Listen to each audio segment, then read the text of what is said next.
నమస్తే, welcome to Shri paper news. ముందుగా headlines. కేంద్ర హోంమంత్రి అమిత్ షాతో ముఖ్యమంత్రి నారా చంద్రబాబు నాయుడు భేటీ. అమరావతిని విభజన చట్టంలో పెట్టాలని అమిత్ షాను కోరినట్లు, దానికి ఆయన సానుకూలంగా స్పందించినట్లు వెల్లడి.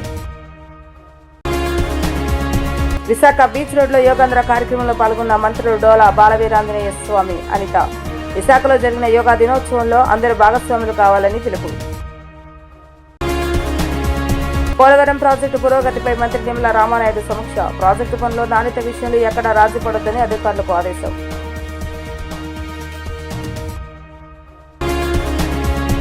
అమరావతిని విభజన చట్టంలో పెట్టాలని అమిత్ షాను కోరినట్లుగా, దానికి ఆయన సానుకూలంగా స్పందించారని సీఎం చంద్రబాబు నాయుడు తెలిపారు. ఆర్టీడీ అంశాన్ని కేంద్ర హోంమంత్రి అమిత్ షా దృష్టికి తీసుకెళ్లామని అన్నారు.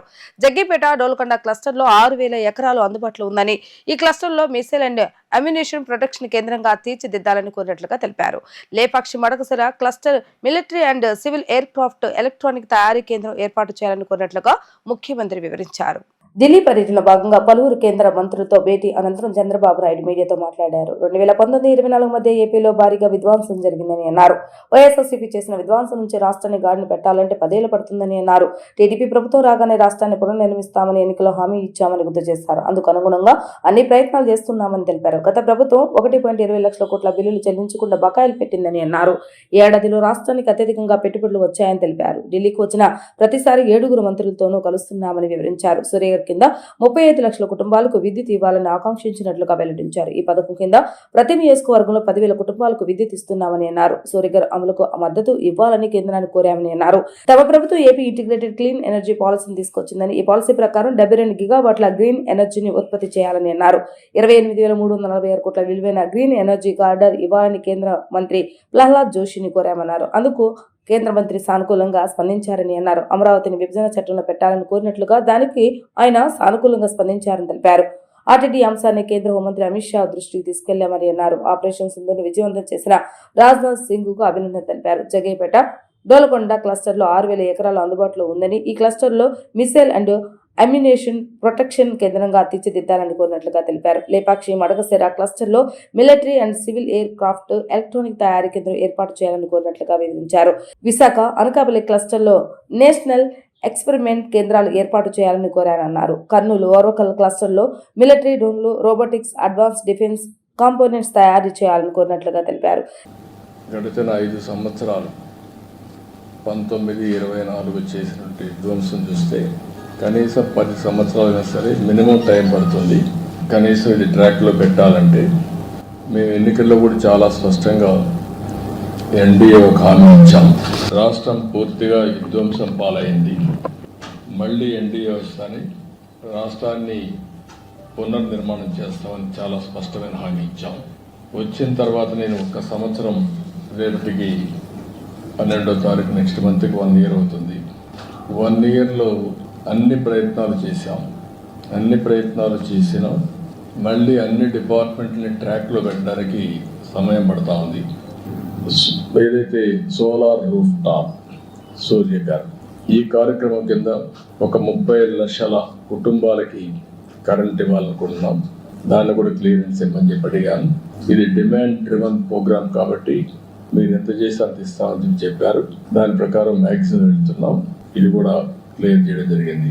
అందుకే కాన్స్టిట్యున్సీకి మినిమం 10,000 రూఫ్ టాప్ సూర్యగర్ కింద ముందుకు పోతున్నాం. ఇది కూడా వార్ ఫుటింగ్లో, ఎస్పెషల్లీ వీకర్ సెక్షన్స్కి ఎస్సీ ఎస్టీ ఫ్రీగా ఇస్తాం. గవర్నమెంట్ ఆఫ్ ఇండియా ఇచ్చేదే కాకుండా బీసీలకు అదనంగా ఒక 20,000 రూపాయలు అదనంగా ఇస్తాం. దీన్ని పెద్ద ఎత్తున టేకప్ చేశాం. ఇంకొక పక్కన సబ్ స్టేషన్ ఫీడర్ లెవెల్లో కుసుమ్ కింద 2,000 మెగావాట్లు ఉత్పత్తి చేయడానికి అనుమతించారు. అది కూడా శాంక్షన్ చేశారు. దాన్ని కూడా తీసుకొని ముందుకు పోతాం. దీంతో ఆంధ్రప్రదేశ్ గ్రీన్ ఎనర్జీ హబ్గా తయారవుతుంది. రాయలసీమలో అడ్వాంటేజ్ ఉంది. ఒక పక్క సోలార్ ఎనర్జీ, ఇంకొక పక్కన ఏదైతే విండ్ ఎనర్జీ, మూడోది పంప్డ్ ఎనర్జీ. ఈ 3 కలిపి బ్యాటరీ కూడా పెట్టుకోగలిగితే 24/7 పవర్ వచ్చే పరిస్థితి వస్తుంది.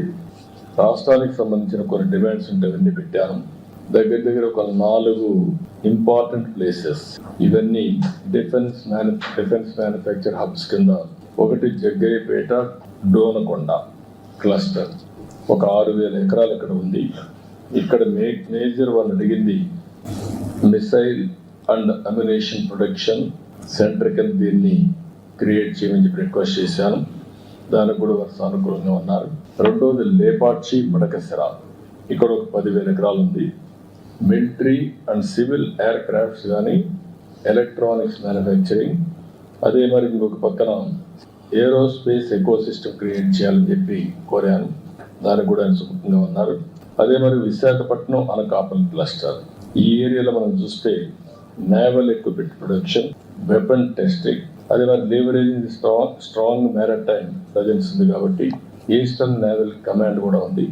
ఇవన్నీ ఆధారంగా తీసుకొని అక్కడ బేస్ చేసుకొని ఇవన్నీ ప్రొడక్షన్ కోసం ముందుకు రమ్మని కోరాం. అదే మరి కర్నూలు ఓరవకల్ 4,000 ఎకరాలు ఇవ్వడానికి సిద్ధంగా ఉన్నాం.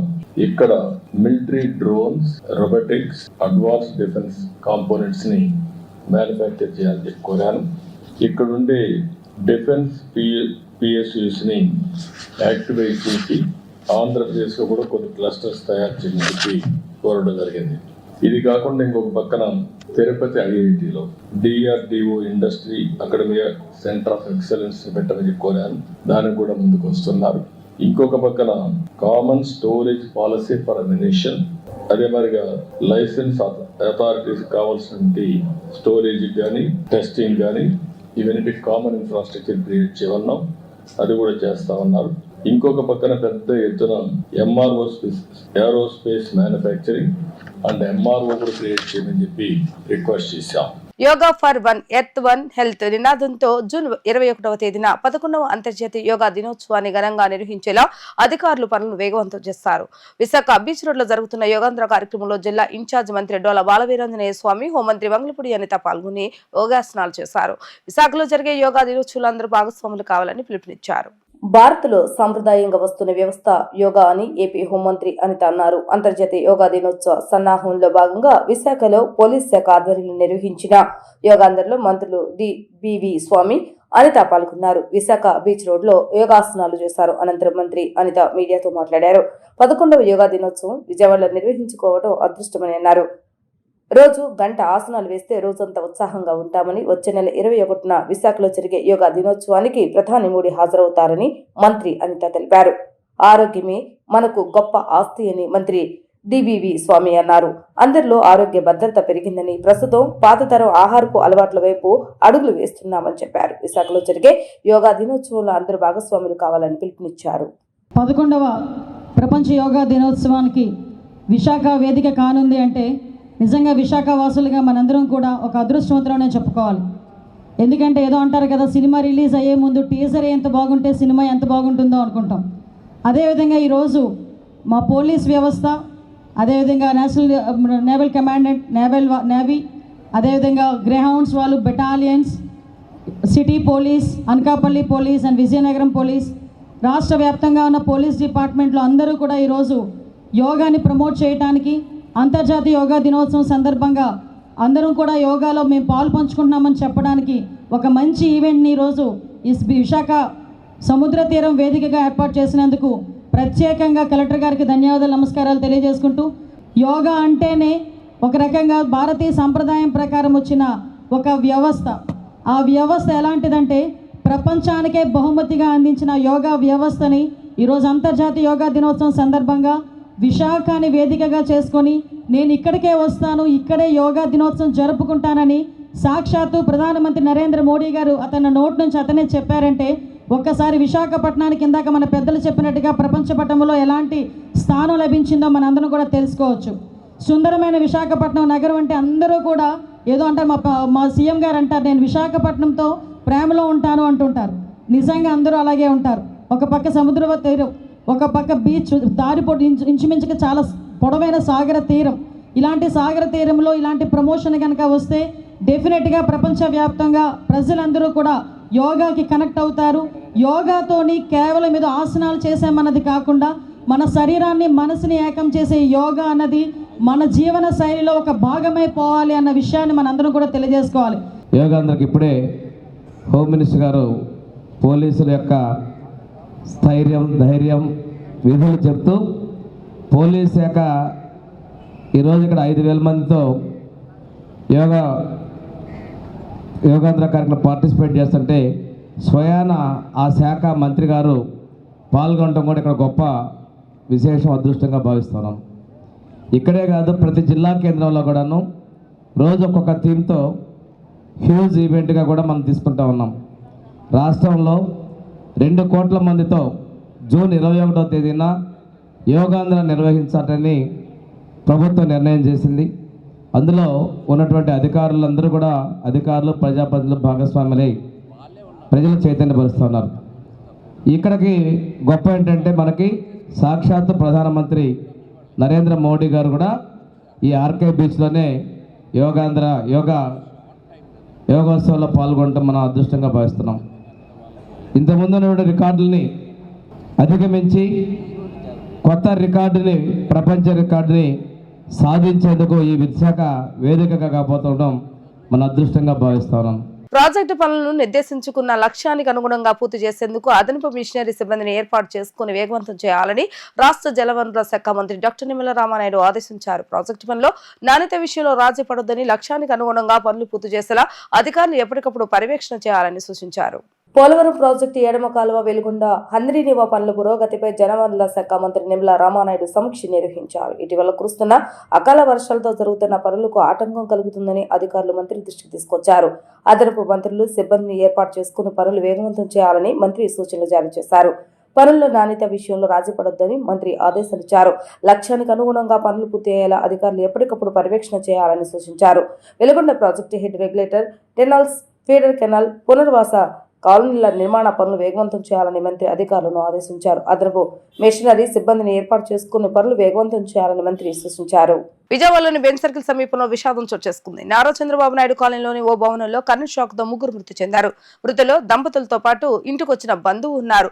మృతదేహాలను పోస్టుమార్టం నిమిత్తం ప్రభుత్వ హాస్పిటల్కి తరలించారు. దీనిపై పోలీసులు కేసు నమోదు చేసి దర్యాప్తు చేపట్టారు. బెంజ్ సర్కిల్ సమీపంలోని విషాదం చోటు చేసుకుంది. నారా చంద్రబాబు నాయుడు కాలనీలోని ఓ భవనంలో కరెంట్ షాక్ తో 3 మృతి చెందారు. నారా చంద్రబాబు నాయుడు కాలనీలో ఓ అపార్ట్మెంట్ లో సలాది ప్రసాదరావు, సలాది హేమవాణి దంపతులు నివాసం ఉంటున్నారు. శనివారం ఉదయం 8:20 భార్య హేమవాణి విద్యుత్ షాక్ గురై కుప్పకూలిపోయింది. ఆ సమయంలో అక్కడ ఉన్న భర్త ప్రసాద్ ఆమెను కాపాడే ప్రయత్నం చేశాడు. ఈ క్రమంలో అతను ప్రమాదానికి గురి అయ్యాడు. వీరిద్దరిని చూసిన ప్రసాదరావు సోదరి తరవల్లి ముత్యావల్లి వారిని కాపాడే ప్రయత్నం చేయగా ఆమెకు కరెంట్ షాక్ కొట్టింది. దీంతో 3 అక్కడికక్కడే ప్రాణాలు కోల్పోయారు. ఇది గమనించిన స్థానికులు వెంటనే విద్యుత్ సరఫరా నిలిపివేశారు. అనంతరం స్థానికులు పోలీసులకు సమాచారాన్ని అందజేశారు. ఘటనా స్థలానికి చేరుకున్న పోలీసులు వివరాలు సేకరించారు. మృతి చెందిన ప్రసాదరావు స్వస్థలం రాజమహేంద్రవరంగా గుర్తించారు.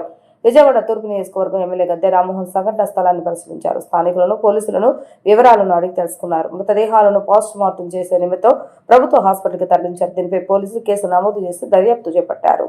బంగారు వజ్రాభరణాల తయారీలో జోయ్ ఆలుకాస్ ప్రపంచంలోని ఒక ట్రేడ్ మార్క్ అని మంత్రి కొల్లు రవీంద్ర అన్నారు. విజయవాడలోని షోరూమ్ ను ఆధునీకరించి పునఃప్రారంభించుకోవడం అభినందనీయమని పేర్కొన్నారు. అమరావతి నిర్మాణం వేగవంతంగా జరుగుతున్న పనులతో చాలా డిమాండ్ వస్తుందని అన్నారు. దానికి తగిన విధంగా షోరూమ్స్ ఆంధ్ర రాష్ట్రానికి రావడం శుభపరిణామమని అన్నారు. మరిన్ని షోరూమ్స్ ఆంధ్రప్రదేశ్ కు రావాలని ఆయన ఆకాంక్షించారు. మహాత్మా గాంధీ రోడ్ లో ఆధునీకరించిన జోయ్ ఆలుకాస్ షోరూమ్ ను మంత్రి కొల్లు రవీంద్ర రిబన్ కట్ చేసి జ్యోతి ప్రజ్వలన చేసి ప్రారంభించిన అనంతరం షోరూమ్ లో ఉన్న విస్తృత శ్రేణి ఆభరణాలను పరిశీలించారు. ప్రభుత్వ whip MLA Bonda Umamaheswara, Vijayawada police commissioner S V Rajasekhara Babu bridal jewellery collection ను నిర్వాహకులతో కలిసి ఆవిష్కరించారు. సరికొత్త బ్రైడల్ కలెక్షన్ ను పరిశీలించారు. బ్రిలియన్స్ డైమండ్ జ్యువెలరీ షోను ప్రారంభించారు. అనంతరం models bridal jewellery, diamond jewellery ధరించి ర్యాంప్ వాక్ చేశారు. ఈ సందర్భంగా ప్రదర్శించిన సాంస్కృతిక కార్యక్రమాలు అలరించాయి. ఈ సందర్భంగా మంత్రి కొల్లు రవీంద్ర మాట్లాడుతూ ప్రపంచంలో 175 షోరూంలు, భారతదేశంలో 103, ఆంధ్రప్రదేశ్ లో 17 షోరూంలు ఉన్నాయని తెలిపారు. 2011లో విజయవాడలో ప్రారంభించిన బ్రాంచ్ ప్రజల ఆదరాభిమానాలు చోరుగుందన్నారు. విజయవాడలోని షోరూంను ఆధునీకరించి పునఃప్రారంభించుకోవడం ఆనందదాయకమని అన్నారు. మరో 2 షోరూంలో వేలాది రకాల డిజైన్లు వినియోగదారుల కోసం అందుబాటులో ఉంచారని అన్నారు. అనంతరం ఎమ్మెల్యే బోండ ఉమామహేశ్వర మాట్లాడుతూ మహిళలు ఎంతో ఇష్టపడే బంగారానికి విజయవాడ కోటలుగా మారిందని అన్నారు.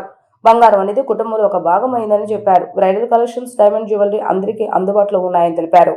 అనంతరం షోరూమ్ నిర్వాహకులు మాట్లాడుతూ విజయవాడలో 175వ షోరూమ్ ను ప్రారంభించామని, ఇక్కడ వేల రకాల డిజైన్స్, మోడల్స్ అందుబాటులో ఉన్నాయని తెలిపారు. అనేక ఆఫర్లు కూడా అందజేస్తున్నట్లుగా తెలిపారు. అనంతరం Vijayawada branch assistant manager Sivanaidu మాట్లాడుతూ ప్రపంచవ్యాప్తంగా ఎన్ని మోడల్స్ ఉన్నాయో అవన్నీ ఇక్కడ ప్రదర్శనకు ఉంచామని అన్నారు. అమ్మకాల పరంగా చూసుకుంటే విజయవాడ బ్రాంచ్ అతిపెద్దదని చెప్పారు. ప్రతి ₹1,00,000 డైమండ్ కొనుగోలుపై 1 గ్రామ్ గోల్డ్ కాయిన్ ఇస్తున్నారని చెప్పారు. జూన్ 8వ తేదీ వరకు ఈ ఆఫర్ ఉంటుందని తెలిపారు.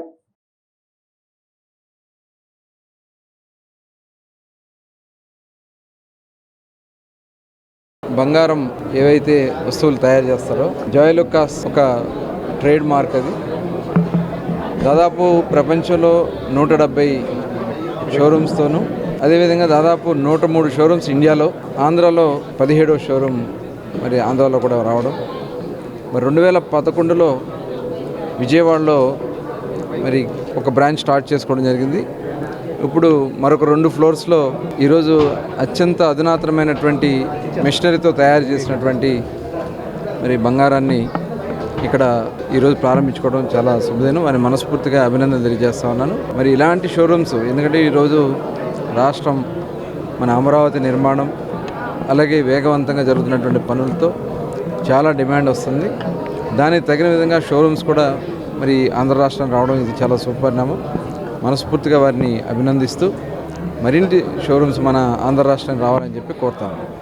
నూతన నవ్యాంధ్రప్రదేశ్లో మనకి భారతీయులకి అత్యంత ప్రాధాన్యమైనటువంటిది ముందు ముఖ్యంగా మహిళా లోకానికి గోల్డ్. ఆ గోల్డ్కి విజయవాడ ఒక హబ్గా తయారైంది. విజయవాడలో అనేక రకమైనటువంటి బ్రాండెడ్ షోరూమ్స్, మల్టీనేషనల్ కంపెనీస్ ఇక్కడ పెడుతున్నారు. దాంట్లో అందరికన్నా మరి ముందుంది జాయ్ లుకాస్. దీంట్లో 103 షోరూమ్లు త్రూఅవుట్ ఇండియాలో, దాదాపు 170 షోరూమ్లు ప్రపంచవ్యాప్తంగా. దాంట్లో ఆంధ్రాలోనే 15 బ్రాంచులతో మరి ఇవాళ ఆ 15 బ్రాంచుల్లో కూడా విజయవాడలో అత్యధిక పెద్ద బ్రాంచ్ని, షోరూమ్ని ఇక్కడ ఏర్పాటు చేశారు. ఇప్పుడే మోడర్న్గా అయినటువంటి కాంప్లెక్స్ని ఓపెన్ చేసాం. చాలా చాలా బాగుంది. ఇవాళ గోల్డ్ అనేది ప్రతి కుటుంబంలో భారతీయులకి 140 కోట్ల మంది కుటుంబ సభ్యుల్లో ఒక భాగం అయిపోయింది. అందరూ కూడా అందులో ఇలాంటి ఇక్కడ ఉన్నటువంటి మోడల్స్, బ్రైడల్ కలెక్షన్స్ కానీ, అలాగే డైమండ్ జ్యువెలరీ కానీ, అంటే మామూలుగా 2 కాసులు 1 కాసుతో ఉన్నటువంటి నగలతో పాటు అత్యధికమైనటువంటి బడ్జెట్లో కూడా ఇక్కడ నగలు మరి మంచి నాణ్యమైనటువంటి క్వాలిటీతో చేస్తూ ఉన్నారు. For coming here, we would like to invite you all for the relaunch of our showroom here. It's a token of our gratitude for all the people in the city who's seen us as one of them and us giving back with the new collections. We have thousands of never before seen sets here. This is our 175th showroom, 70 abroad and 105 here. Do visit. We are having many offers as of now, and thank you all for your hospitality. Thank you once again. And మన minister గారు కొల్లు రవీంద్ర గారితో open చేయడం జరిగింది. ఇది ఎందుకంటే యాక్చువల్గా ఏంటంటే brilliance show ఏంటంటే మనం వరల్డ్ వైజ్ ఎన్ని మోడల్స్ ఉన్నాయో అన్ని మోడల్స్ మనకి ఎక్కడ దొరకని మోడల్స్ మన దగ్గర పెట్టి మనం పెట్టడం జరిగింది. అలానే మనకి ఏంటంటే వరల్డ్ వైజ్ మనం ప్రపంచవ్యాప్తంగా చూసుకుంటే 170+ బ్రాంచెస్ ఉన్నాయండి మనకి. And 103 branches only India yj ఉన్నాయి. అండ్ ఆంధ్రాలో కూడా మనకి ఏంటంటే 15 బ్రాంచెస్ ఉన్నాయండి. దాంట్లో Vijayawada one of the most పెద్ద బ్రాంచ్ అండి ఇది. మనకి ఏంటంటే ఇప్పుడు స్క్వేర్ వైజ్ అంటే సేల్స్ ఏరియా వైజ్ చూసుకున్నా కూడా మనకి ఏంటంటే చాలా పెద్ద బ్రాంచ్ అండి విజయవాడ అనేది. ఓకే, సో డైమండ్ కూడా మనకి మంచి ఆఫర్ ఇవ్వడం జరుగుతుంది. ఇప్పుడు డైమండ్ ఏంటంటే ప్రతి ₹1,00,000 పర్చేజ్ చేస్తే కనుక మనకి 1 గ్రామ్ గోల్డ్ కాయిన్ ఇవ్వబడుతుందండి. సో మంచి ఆఫర్ అండి ఇది. కస్టమర్లందరూ కూడా మనకి వినియోగించుకోవాలని కోరుకుంటున్నాను. ఈ ఆఫర్ వచ్చేసరికి జూన్ 8 వరకు ఉంటుందండి. ఈ రోజు నుంచి స్టార్ట్ అవుతుందండి. 23rd అండి, మే 23rd నుంచి స్టార్ట్ అయ్యి ఈ నెక్స్ట్ మంత్ 8 వరకు అండి, జూన్ 8 వరకు ఈ ఆఫర్ మనకి ఉంటుందండి. అందరూ వినియోగించుకోవాలండి. Thank you. విశాఖ ఉక్కు ఫ్యాక్టరీని ప్రైవేటీకరణ నుండి రక్షించాలని, తొలగించిన కాంట్రాక్టర్ కార్మికులను వెంటనే తిరిగి పనిలోకి తీసుకోవాలని డిమాండ్ చేస్తూ విజయవాడలో రౌండ్ టేబుల్ సమావేశాన్ని నిర్వహించారు. విశాఖ ఉక్కు పరిరక్షణ కోసం వేదిక ఆధ్వర్యంలో జరిగినటువంటి ఈ సమావేశంలో కార్మిక సంఘాలు, ప్రజా సంఘాలు కేంద్ర ప్రభుత్వంపై తీవ్రంగా మండిపడ్డాయి. ఈ నెల 26న రాష్ట్ర వ్యాప్తంగా అన్ని జిల్లా కేంద్రాల ముందు నిరసనాదీక్షలు చేపడుతున్నట్లుగా వెల్లడించారు. విశాఖ ఉక్కు ఫ్యాక్టరీని ప్రైవేటీకరణ నుంచి రక్షించాలన్న డిమాండ్తో, అలాగే తొలగించిన కాంట్రాక్టు కార్మికులను తిరిగి పనిలోకి తీసుకోవాలని కోరుతూ విజయవాడ గాంధీనగర్ ప్రెస్ క్లబ్ నందు రౌండ్ టేబుల్ సమావేశం విశాఖ ఉక్కు పరిరక్షణ వేదిక ఆధ్వర్యంలో నిర్వహించారు.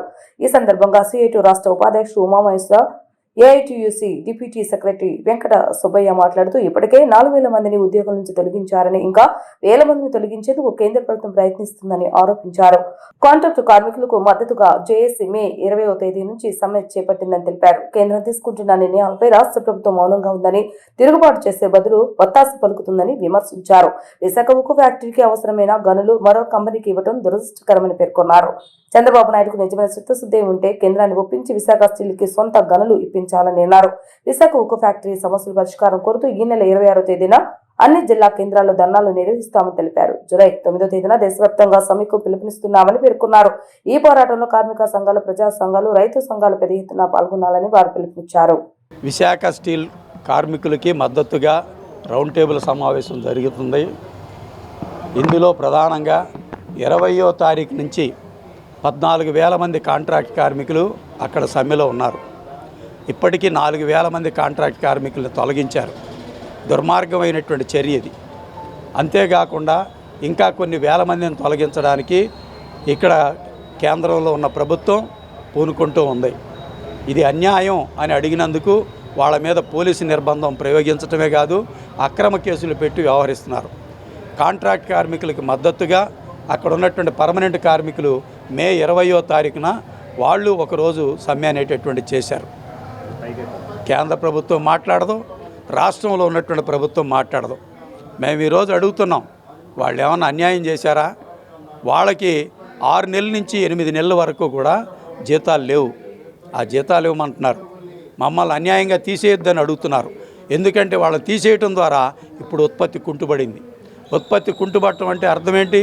ఫ్యాక్టరీని పొమ్మనకుండా పొగబెట్టినట్టు మూసేయడానికి ఈరోజు కేంద్ర ప్రభుత్వం పూనుకుంటుంది.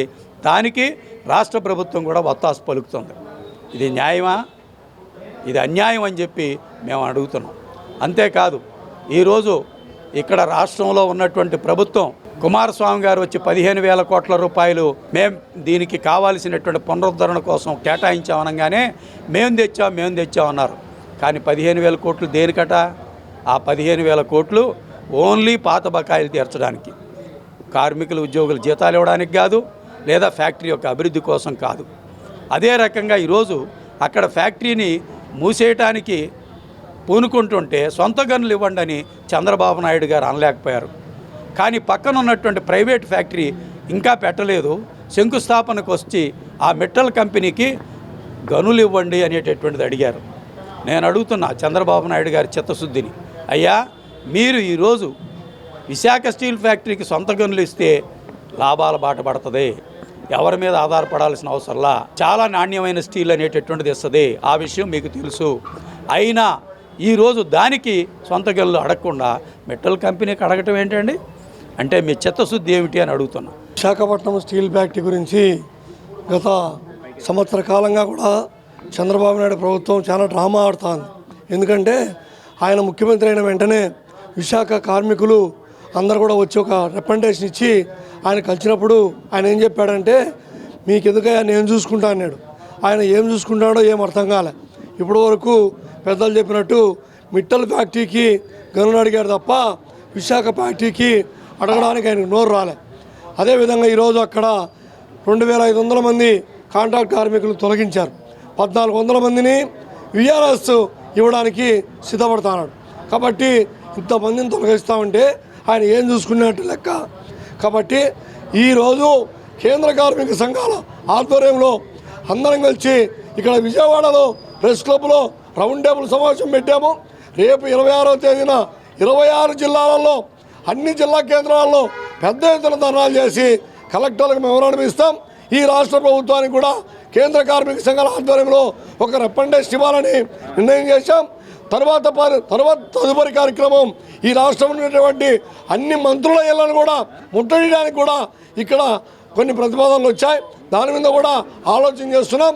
కాబట్టి ఎమ్మెల్యేలందరినీ, మంత్రులందరినీ కూడా ఈ విశాఖపట్నం స్టీల్ ఫ్యాక్టరీని కాంట్రాక్ట్ కార్మికులను మళ్ళీ పనిలోకి తీసుకోకపోతే, వాళ్లకు పని భద్రత కల్పించకపోతే మీ ఇళ్ల ముట్టడి కూడా జరుగుతుందని కూడా ఈ రాష్ట్ర ప్రభుత్వానికి హెచ్చరిస్తున్నాం. కృష్ణలంక జాతీయ రహదారిపై ప్రమాదాల నివారణకు ట్రాఫిక్ పోలీస్ పికెట్లు ఏర్పాటు చేయాలని సిపిఎం రాష్ట్ర కమిటీ సభ్యుడు దోనేపూడి కాశీనాథ్ డిమాండ్ చేశారు. సత్యం హోటల్ సెంటర్లో వంతెన దిగువన ఏర్పాటు చేసిన బార్కెట్లను తొలగించాలని కోరారు. ఈ ప్రాంతంలో వింకర్లను ఏర్పాటు చేయడం ద్వారా ప్రమాదాలను తగ్గించవచ్చని ఆయన సూచించారు. కృష్ణలంక జాతీయ రహదారిపై సత్యం హోటల్ సెంటర్ వద్ద బారికెట్లు ఏర్పాటు చేయడాన్ని నిరసిస్తూ సిపిఎం ఆధ్వర్యంలో నిరసన కార్యక్రమాన్ని నిర్వహించారు. ఈ కార్యక్రమానికి సిపిఎం రాష్ట్ర కమిటీ సభ్యుడు దోనేపూడి కాశీనాథ్, తూర్పు నగర కార్యదర్శి ఉప్పాల కృష్ణ నేతృత్వం వహించారు. ఈ సందర్భంగా వారు మాట్లాడుతూ సత్యం హోటల్ సెంటర్లో జాతీయ రహదారిపై బారికెట్లు ఏర్పాటు చేయడం వల్ల వేలాది కుటుంబాలు నివసించే కృష్ణలంక ప్రాంతానికి అంబులెన్స్ రావడం కష్టతరంగా మారుతుందని అన్నారు. అత్యవసర సమయంలో ప్రాణాలు కోల్పోతే ఎవరు బాధ్యత వహిస్తారని ప్రశ్నించారు. బారికెట్ల వల్ల వంతెన పైనుంచి వచ్చే వాహనాలు వేగంగా వస్తూ ప్రమాదాలు పెరిగాయని, ఇటీవల ఒక కారు బీభత్సం సృష్టించి 3 వాహనాలు ఢీకొట్టిందని తెలిపారు. ఇలాంటి ప్రమాదాలు జరగకుండా బారికెట్లు తొలగించాలని కోరారు. ప్రమాదాల నివారణకు ట్రాఫిక్ పోలీస్ బీట్ ఏర్పాటు చేయడంతో పాటు బ్లింకర్లను ఏర్పాటు చేయాలని కోరారు. బారికెట్లను తొలగించని పక్షంలో సిపిఎం తరపున పోరాటం సాగిస్తామని స్పష్టం చేశారు. విజయవాడ నగరంలో కృష్ణలంకలో ఉన్నటువంటి సత్యంగారు హోటల్ ప్రాంతం ఎప్పుడూ రద్దీగా ఉండేటువంటి ప్రాంతం. ఈ రద్దీగా ఉండేటువంటి ప్రాంతంలో ప్రమాదాలు జరగకుండా నివారించేందుకోసమై దాదాపుగా ఒక 5-6 సంవత్సరాల క్రిందట హైవే ఏర్పడిన తర్వాత ఆ ఫ్లైఓవర్ మీద బ్యారికేడ్స్ తీపిస్తే, మధ్యలో ఉన్నటువంటివి తీసేస్తే ప్రమాదాలు జరగకుండా నివారించడం సాధ్యమవుతుందని చెప్పనని ఆనాడు చెప్పాం. చెబితే అట్టకేలకి తీసేశారు. ఆందోళన చేసిన తర్వాత తీసేశారు. తీసేసినటువంటి బ్యారికేడ్స్ మళ్ళీ ఇప్పుడు పెట్టేటువంటి సందర్భంలో వద్దని చెప్పినా కూడా హైవే మీద నుంచి కృష్ణలంక ప్రాంతంలో ఉన్నటువంటి ప్రజానీకం వెళ్ళి ఎక్కడి నుంచి తిరిగి రావాలా? అంబులెన్స్ రావాలంటే నైట్ టైం ఎక్కడి నుంచి వెళ్ళాలా? భ్రమరాంపురం కానీ కృష్ణలంకలో ఉన్నటువంటి చౌదరిపేట ప్రాంతంలో ఉన్నటువంటి వాళ్ళు అంబులెన్స్ వెళ్ళాలన్నా, లేదు ఇతరత్ర ఆరోగ్యరీత్యా వెళ్ళాలి అనన్నా అనారోగ్యం వస్తే ఈ బ్యారికేడ్స్ అడ్డం. ఈ లోపు మనిషే చనిపోయేటువంటి పరిస్థితి ఉంది. మరి బ్యారికేడ్స్ ఉన్నాయిగా, బ్యారికేడ్స్ మీరు పెడతా ఉన్నారుగా, బ్యారికేడ్స్ పెట్టేటువంటి సందర్భంలో జరిగినటువంటి ప్రమాదాలు కూడా ఉన్నాయి.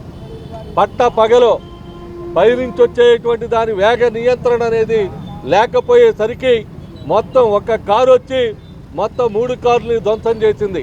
ఒక ఆటో ధ్వంసమైంది. ఒక నడి వయసు మనిషి ప్రమాదానికి గురైనటువంటి పరిస్థితి జరిగింది. మరి ఇవన్నీ చేస్తూ ఉన్నారు, ఎక్కడా ప్రమాదాలు నివారించట్లా. అందుకనే మేము డిమాండ్ చేసేది ఒకటే, ఎప్పటి నుంచో అడుగుతున్నాం, పోలీస్ బీట్ అనేటువంటిది ఇక్కడ ఏర్పాటు చేయాలి. బ్యారికేడ్లు కాదు ముయ్యటం పరిష్కారం, దారులు ముయ్యటం కాదు పరిష్కారం, బ్యారికేడ్ కాదు ఇక్కడ పరిష్కారం. పోలీసులు ఆలోచించాలా, పోలీసులు ఆలోచించి పోలీస్ పికెట్ ఏర్పాటు చేయాలా, పోలీస్ బీట్ పెట్టి బ్లింకర్స్, సిగ్నల్ లైట్స్ ఏర్పాటు చేయాలా.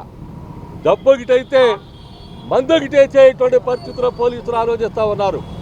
రోగం ఒకటైతే మందు ఒకటి అయ్యొద్దు. దీనికి పరిష్కారం అయితే ఖచ్చితంగా బ్యారికేడ్స్ తీయాలి, సిగ్నల్ లైట్లు ఏర్పాటు చేయాలి, పోలీస్ బీట్ ఏర్పాటు చేయాలి. పోలీస్ బీట్ ఏర్పాటు చేస్తే తప్ప ఇక్కడ ప్రమాదాల నివారణ సాధ్యం కాదు, వాహనాల వేగ నియంత్రణ సాధ్యం కాదని చెప్పనేది ఈ సందర్భంగా సిపిఎంగా విజ్ఞప్తి చేస్తా ఉన్నాం. వరదల సమయంలో ముంపునకు గురైన ప్రైవేటు పాఠశాలల యాజమాన్యాలకు ఇచ్చిన హామీ మేరకు కంప్యూటర్లను అందజేయడం ఎంతో ఆనందంగా ఉందని గన్నవరం ఎమ్మెల్యే ఎర్లగడ్డ వెంకట్రావు తెలిపారు. ప్రైవేట్ స్కూల్ విద్యార్థులకు పుస్తకాలు అందజేయడంతో సహకరించిన మంత్రి లోకేష్ కు కంప్యూటర్లు అందజేసిన కార్పొరేట్ సంస్థలకు ఆయన ధన్యవాదాలు తెలిపారు. గత ఏడాది ఆగస్టులో సంభవించిన బొడమేరు వరద ముంపునకు గురైన ప్రైవేట్ పాఠశాలలకు ప్రభుత్వ విప్ గన్నవరం ఎమ్మెల్యే ఎర్లగడ్డ వెంకట్రావు ఆధ్వర్యంలో కంప్యూటర్లను వితరణకు అందించారు. బుడమేరు వరదల్లో ఎన్టీఆర్ జిల్లాలోని సుమారు 67 పాఠశాలల వరద ముంపునకు గురి కావడంతో ఆర్థికంగా నష్టపోయారు. దీంతో ప్రైవేటు పాఠశాల అసోసియేషన్ నాయకులు తమ ఇబ్బందులను అప్పట్లో వరద సహాయక చర్యలో పాల్గొన్న ఎర్లగడ్డ దృష్టికి తీసుకుని వెళ్లారు. వెంటనే ఆయన తన స్నేహితులతో మాట్లాడి సిఎస్ఆర్ నిధుల నుంచి సుమారు 14 లక్షలు విలువ చేసే కంప్యూటర్ పరికరాలను అందజేసేందుకు ముందుకు వచ్చారు. ఈ మేరకు విజయవాడలోని ఎమ్మెల్యే క్యాంపు కార్యాలయంలో జరిగిన కార్యక్రమంలో వరదలో తీవ్రంగా దెబ్బతిన్న 27 ప్రైవేటు పాఠశాలలకు కంప్యూటర్లు, ప్రింటర్లు, స్కానర్లు ఎర్లగడ్డ అందజేశారు. ప్రైవేటు పాఠశాల విద్యార్థులకు ఉచితంగా పుస్తకాలు అందజేయటంలో సహకరించిన ఎర్లగడ్డకు మంత్రి లోకేష్ బాబుకు ప్రైవేటు పాఠశాలల అసోసియేషన్ నాయకులు ధన్యవాదాలు తెలియజేశారు. ఈ కార్యక్రమంలో ప్రైవేటు పాఠశాల అసోసియేషన్ అధ్యక్షులు తాళూరి శ్రీనివాసరావు, నాయకులు ఫణిప్రసాద్, దేవినేని కిషోర్ కుమార్, గోన సాంబశివరావు, షేక్ ఇమాం, శ్రీనివాసరెడ్డి తదితరులు పాల్గొన్నారు. విజయవాడ నగరాన్ని ముందేసినప్పుడు గౌరవ ముఖ్యమంత్రి గారు కలెక్టరేట్ లో 11 రోజుల పాటు ఆయనే ఉండి స్వయంగా పర్యవేక్షించి జనజీవనాలు మళ్ళీ పాత స్టేజ్కి వచ్చే వరకు ఆ రోజు ముఖ్యమంత్రి గారు నగరంలో ఉన్న పరిస్థితి మీ అందరికీ తెలిసిందే. 67 స్కూల్స్ ఏదైతే సింగనగర్లో ఆ రోజు మునిగిపోయినాయో వాళ్ళకి టెక్స్ట్ బుక్లు కావాలండి. వాళ్ళు ఇందాక ఆయన చెప్పినట్టుగా 12,000 మంది ప్రైవేట్ స్కూల్ స్టూడెంట్లు బుక్స్ కూడా పోతే గౌరవ మంత్రి లోకేష్ బాబు నా దగ్గరకు వచ్చి కలిస్తే నేను మంత్రి లోకేష్ బాబు దృష్టికి తీసుకెళ్ళా. గౌరవ మంత్రి విద్యాశాఖ మంత్రి లోకేష్ బాబు ఎట్టి పరిస్థితుల్లో మనం ఇద్దామని ముఖ్యమంత్రి గారితో మాట్లాడి వెంటనే 2-3 రోజుల్లోనే ఆ 12,000 మందికి టెక్స్ట్ బుక్లు ఏర్పాటు చేశారు. గతంలో ఎప్పుడూ ప్రైవేట్ స్కూల్స్కి ప్రభుత్వం నుంచి టెక్స్ట్ బుక్లు ఇచ్చిన పరిస్థితే లేదు. ఇచ్చినందుకు గౌరవ మంత్రి లోకేష్ బాబుకి ధన్యవాదాలు తెలియజేస్తున్నాం. అలాగే కంప్యూటర్ కూడా అడిగారు. 67 స్కూల్స్ 27 కంప్లీట్గా దెబ్బతిని మేము కొనుక్కునే పరిస్థితి లేదంటే నేను ఏదో ఒకటి చేస్తానని చెప్పాను. నేను కొంతమంది ఫ్రెండ్స్ కంపెనీ సిఎస్ఆర్ నుంచి తీసుకుని 14 లక్షల రూపాయలతో ఈ 27 సిస్టమ్స్ని ఆ పిల్లల చదువు నిమిత్తం వాళ్ళకి ఇబ్బంది కలగకూడదనే ఉద్దేశంతో ఏర్పాటు చేయడం జరిగింది. Thanks to each and everyone who cooperated to provide the computers to them. బీసెన్ రెడ్డిలో బాంబు బెదిరింపు కాల్ కలకలం రేపింది. ఎల్ఐసి బిల్డింగ్ లో బాంబు పెట్టి పేల్చేస్తామంటూ పోలీసులు కంట్రోల్ రూమ్ కు గుర్తు తెలియని వ్యక్తి ఫోన్ చేశాడు. దీంతో గవర్నర్పేట పోలీసులు బాంబ్ స్క్వాడ్, డాగ్ స్క్వాడ్ అక్కడికి చేరుకుని బీసెన్ రోడ్ లోని దుకాణాలను తనిఖీ చేశారు. 20 మంది 5 దళాలుగా విడిపోయి సోదాలు నిర్వహించారు. తనిఖీల కోసం ఉదయం కొన్ని దుకాణాలను పోలీసులు మూసివేయించారు. ప్రస్తుతం యథావిధిగా వ్యాపార లావాదేవీలు కొనసాగుతున్నాయి. వార్తలు ముగించే ముందు హెడ్లైన్స్ మరొకసారి. కేంద్ర హోంమంత్రి అమిత్ షాతో ముఖ్యమంత్రి నారా చంద్రబాబు నాయుడు భేటీ. అమరావతిని విభజన చట్టంలో పెట్టాలని అమిత్ షాను కోరినట్లు, దానికి ఆయన సానుకూలంగా స్పందించినట్లు వెల్లడి. విశాఖ బీచ్ రోడ్లో యోగాంధ్ర కార్యక్రమంలో పాల్గొన్న మంత్రులు డోలా, బాలవీరాంజనేయ స్వామి, అనిత. విశాఖలో జరిగిన యోగా దినోత్సవంలో అందరూ భాగస్వాములు కావాలని పిలుపు. పోలవరం ప్రాజెక్టు పురోగతిపై మంత్రి నిమ్మల రామానాయుడు సమీక్ష. ప్రాజెక్టు పనుల్లో నాణ్యత విషయంలో ఎక్కడా రాజీ పడొద్దని అధికారులకు ఆదేశం.